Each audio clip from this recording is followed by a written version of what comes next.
평안하십니까 성도 여러분. 오늘은 마태복음 21장 12절부터 22절을 기도와 환대와 찬양의 공동체라는 제목으로 묵상하겠습니다. 본문 전반부에는 유명한 예수님의 예루살렘 성전 청결 사건 이야기가 나오고요. 후반부에는 예루살렘 성 안의 한 무화과 나무에 대한 예수님의 저주 이야기가 나옵니다. 이 두 이야기 모두 당시 유대교 지도자들로 인해 변질된 예루살렘 성전과 그 성전을 중심으로 통치되었던 이스라엘 사회 전체의 부패에 대한 하나님의 심판을 예고하고 있습니다. 즉 조금 뒤에 24장 2절은 먼저 예루살렘 성전의 완전한 파괴에 대해 예언합니다. 돌 하나도 돌 위에 남지 않고 다 무너뜨려지리라. 다음으로 23장 37절부터 38절 그리고 24장 15절은 이방인에 의한 이스라엘의 수도 예루살렘의 함락을 예언합니다. 예루살렘아 예루살렘아 보라 너희 집이 황폐하여 버려진 바 되리라. 그러므로 너희가 선지자 다니엘이 말한 바 멸망에 가져간 것이 거룩한 곳에 선 것을 보거든. 실제로 주후 70년 로마 티투스 장군에 의해 예루살렘 성전은 파괴되고 지금까지도 복구되지 못했으며 이스라엘은 역사의 무대에서 사라졌고 1948년에 와서야 재건될 수 있었습니다. 이제 본문을 차례로 살피며 왜 예루살렘 성전과 이스라엘이 심판받게 되었는지 알아보겠습니다. 첫째로 12절을 보면 예수님께서 성전에 들어가셔서 장사하는 사람들을 모두 내쫓으시고 돈 바꾸는 사람들의 상과 비둘기 파는 사람들의 의자를 둘러 엎으셨다고 말씀합니다. 이것은 구약의 선지자와 같이 예수님께서 좀 과격해 보이지만 그들의 잘못을 강하게 꾸짖는 상징적 행위로 하신 것이라고 말할 수 있습니다. 두 번째로 13절은 예수님께서 그렇게 하신 이유를 설명합니다. 그들에게 이르시되 기록된 바 내 집은 기도하는 집이라 일컬음을 받으리라 하였거늘 너희는 강도의 소굴을 만드는도다 하시니라. 가장 거룩한 곳이어야 할 성전을 강도의 소굴, 곧 범죄의 근거지라고 일컫는 것은 매우 강하고도 놀라운 비판입니다.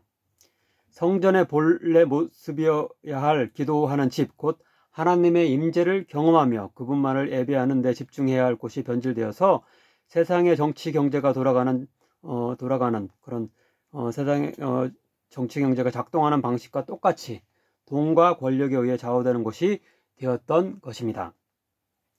당시 종교 권력을 지켰을 뿐만 아니라 로마 총독에게 상당 정도 정치 권력까지도 이양받았던 대제사장과 서기관, 곧 율법 교사들은 성전을 중심으로 이스라엘에 막강한 영향력을 행사했습니다. 그들은 성전에서 열리는 사내들인 공회라고 하는 당시 최고 의결 기관을 통해 행정권과 사법권 등을 지녔습니다. 또한 성전 치안을 담당하는 경비대를 관할하여서 상당한 물리력도 가졌습니다. 그런데 그런 정치적 권력을 지닐 수 있는 배경에는 성전과 관련된 많은 수입이 있었기 때문입니다. 당시 모든 20세 이상의 남자들은 반세겔의 성전세를 매년 내야 했는데요. 그 세겔은 일반적으로 통용되는 로마 화폐가 아니라 오로지 성전세를 바치는 용도로 주조된 은동전이었기 때문에 환전해주는 일을 성전에서 해주었던 것입니다. 이방 지역에 흩어져 있는 유대인들도 상당히 많았는데요. 그들에게도 성전세를 걷도록 공식적으로 파견된 이들이 따로 있었다고 합니다. 또한 각종 제사, 곧 소와 양과 염소, 비둘기 등의 제물을 드려야 하는데 멀리서 오는 사람들은 직접 가지고 오기가 힘들기 때문에 성전에서 사야 했습니다. 이런 성전세 그리고 제물과 관련된 수입 외에도 11조까지 있었기 때문에 예수님 당시의 성전이 역사상 이스라엘의 역사상 가장 부유했던 시절이라고 합니다. 이런 배경 때문인지 누가복음 16장 14절을 보면 당시 가장 경건한 자로 여겨지던 바리새인들을 향하여서 예수님은 이렇게 말씀합니다. 돈을 좋아하는 자들이라고 그들을 지칭합니다. 아마도 그들은 겉으로는 경건하지 않은 외식을 잘했지만 그 마음과 행동은 가장 세속적이었던 것으로 생각됩니다. 다음으로 14절부터 15절 상반절을 보면 맹인과 저는 자들이 성전에서 예수님께 나올 때 고쳐주시자 그것을 대제사장과 서기관들은 이상하게 여기는 장면이 나옵니다. 아마도 유대교 지도자들은 아론의 자손이라 해도 장애가 있으면 성막에 가까이 올 수 없다고 하는 레위기 21장 18절 19절과 맹인과 다리 저는 자에 대한 다윗의 공격 명령 등에 근거해서 그 여부수와 이렇게 이렇게 전쟁을 할 때 그런 말을 다윗이 했는데, 예, 그런 것들에 근거해서 장애인들을 성전에 들어오지 못하도록 한 것으로 알려집니다. 하지만 예수님은 그들을 성전에서 내쫓지 않으시고 오히려 고쳐주시는 은혜를 베푸신 것입니다. 이에 대해 그들은 예수님을 못마땅하게 여긴 것입니다.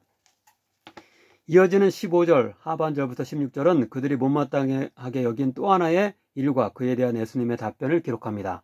15절 하반절만 보면 다음과 같습니다. 또 성전에서 소리질러 호산나 다윗의 자손이여 하는 어린이들을 보고 노하여. 앞에 9절에서 아마도 어른들이 호산나 다윗의 자손이여라고 외치면서 예수님께 환호했던 것을 보고 아이들도 성전까지 예수님을 따라오면서 동일한 환호를 보냈던 것으로 여겨집니다. 그런데 이렇게 대제사장과 서기관들이 성전에서 행해져서는 안 되는 일로 여기며 분노한 일들이 오히려 성전에서 본래 행해져야 할 일이었던 것입니다. 즉 사회적 약자인 장애인들에 대한 환대와 치유, 그리고 아이들과 같은 예수님에 대한 순수한 찬양입니다.